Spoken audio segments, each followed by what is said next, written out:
Hello everyone, आप सभी को स्वागत है हमारे यूट्यूब चैनल अद्भुत जीके एंड स्टडी में। तो दोस्तों, क्लास 10 का एग्ज़ाम आ चुका है, 14 मार्च से होने जा रहा है।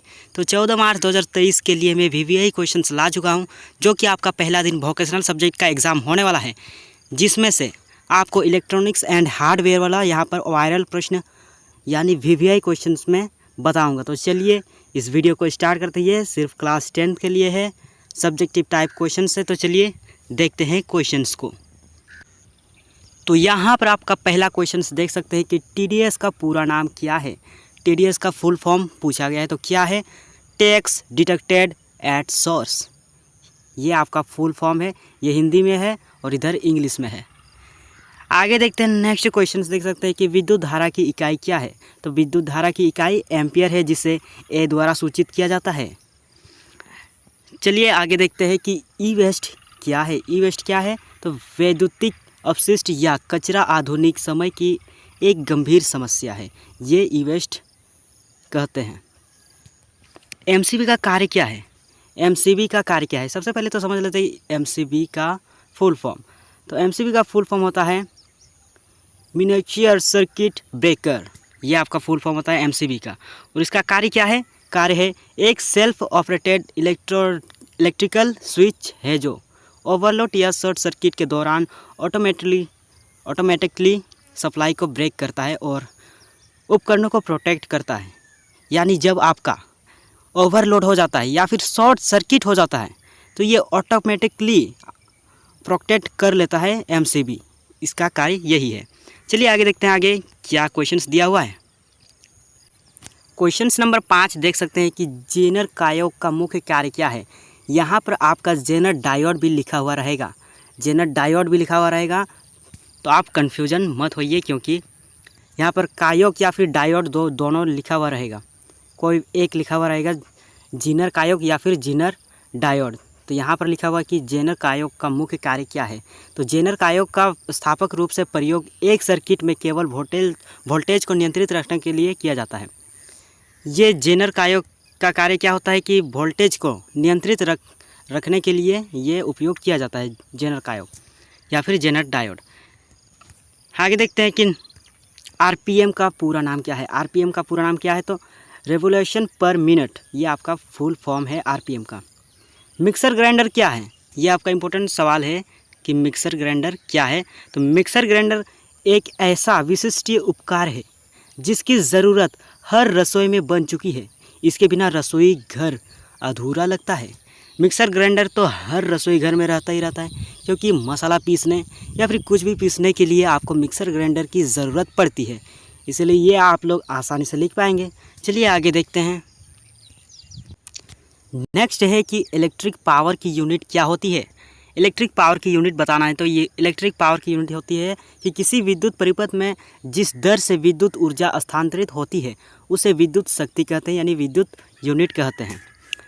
नेक्स्ट देखिए कि सिंक्रोनस मोटर क्या है। ये भी इंपॉर्टेंट है। सिंक्रोनस मोटर क्या है? तो तुल्यकालिक मोटर या सिंक्रोनस मोटर प्रत्यावर्ती धारा से चलने वाली विद्युत मोटर है।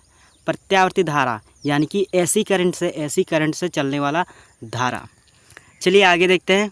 ये आपका इम्पोर्टेंट सवाल है कि मौखिक संचार क्या है। मौखिक संचार क्या है? तो ये आपका आसानी से लिख पाएंगे, ये आपको बहुत ही आसान लगेगा, क्योंकि ये मौखिक संचार से तात्पर्य संचारक द्वारा किसी सूचना अथवा संवाद का मुख से उच्चारण कर संवाद प्राप्तकर्ता को प्रेरित करने से है। जुबानी कहे या निर्गमित किए गए हो, उन्हें मौखिक संचार कहते हैं।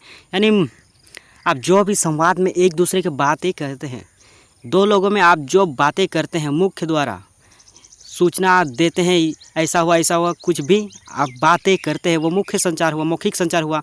मुंह से कहे हुआ संचार को मौखिक संचार कहते हैं। तो यहाँ पर इसका परिभाषा लिखा हुआ है, नोट कर लीजिएगा। चलिए आगे बढ़ते हैं कि प्रेषक से जानकारी प्राप्त करने के लिए कौन सा विधि का उपयोग किया जाता है। प्रेषक से जानकारी पाने के लिए आपको पत्र के माध्यम से प्रेषक से जानकारी प्राप्त करने के लिए लेखन विधि का उपयोग किया जाता है। लेखन विधि द्वारा ये उपयोग किया जाता है प्रेषक से। नेक्स्ट देखते हैं एलईडी का फुल फॉर्म क्या है। तो एलईडी तो सबके घर में होगा ही होगा कि एलईडी का फुल फॉर्म होता है light emitting diode. Light emitting diode. आगे दे सकते हैं कि ओम के नियम को लिखें। ये आपका वेरी वेरी इंपॉर्टेंट सवाल है। ये आपका 2 नंबर में नहीं पूछा जाएगा, 3 नंबर में पूछा जा सकता है या फिर 5 नंबर में पूछा जाएगा। ये क्वेश्चंस आपको 3 नंबर या फिर 5 नंबर में पूछा जाएगा। ये इम्पोर्टेंट है। तो चलिए इसका हम लोग परिभाषा देख लेते हैं। नियत ताप पर किसी चालक तार में प्रभावित विद्युत धारा उनके सिरों के बीच का विभवांतर अनुक्रमानुपाती होती है। ओम के नियम से V = IR होता है, जिसमें जहाँ V समानुपाती होता है I के और V बराबर होता है R × I। ये आपका ओम का नियम कहता है। नेक्स्ट देखते हैं कि चुंबक के प्रकार। चुंबक कितने प्रकार के होते हैं? तो चुंबक 2 प्रकार के होते हैं, एक प्राकृतिक चुंबक और कृत्रिम चुंबक। रिले क्या है? तो रिले एक विद्युत स्विच या कुंजी है जो एक दूसरे विद्युत परिपथ के द्वारा खोली या बंद की जाती है। ये तो देखे होंगे कि रिले एक विद्युत स्विच या कुंजी होता है जो एक दूसरे विद्युत परिपथ के द्वारा खोली या बंद की जाती है। यहाँ पर आता है यूनिवर्सल मोटर क्या है। यूनिवर्सल मोटर क्या है? तो यूनिवर्सल मोटर वह मोटर है जिसे एक फेजी प्रत्यावर्ती धारा तथा दृष्टि धारा दोनों से चलाया जाता है। यूनिवर्सल मोटर आपका AC करंट से भी चलेगा और DC करंट से भी चलेगा। तो AC और DC करंट होता क्या है? सबसे पहले इसका हम लोग देख लेते हैं कि DC करंट क्या है। DC करंट क्या है?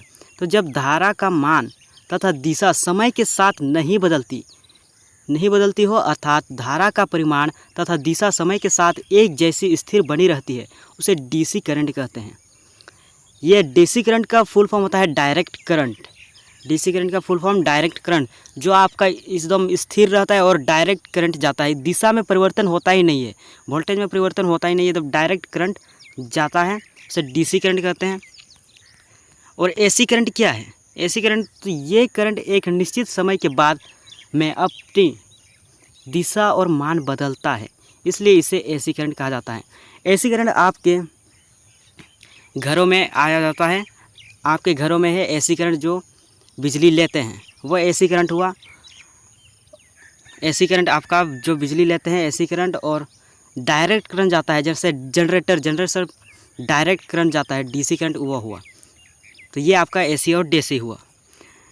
अब आता है कि PVC का पूरा नाम क्या है। PVC पॉलीविनाइल क्लोराइड, ये आपका इंग्लिश से है, और ये नीचे देख सकते हैं कि पॉलीविनाइल क्लोराइड आपका PVC का फुल फॉर्म। AC और DC का पूर्ण रूप क्या है? तो AC मतलब अल्टरनेटिंग करंट यानी प्रत्यावर्ती धारा, और DC मतलब होता है डायरेक्ट करंट, दृष्टि धारा। तो इसी के साथ हमने क्लास 10 का VVI क्वेश्चंस इलेक्ट्रॉनिक्स वाला कर चुके हैं 20 सवाल। तो मिलते हैं नेक्स्ट वीडियो में, तब तक के लिए जय हिंद, जय भारत, धन्यवाद।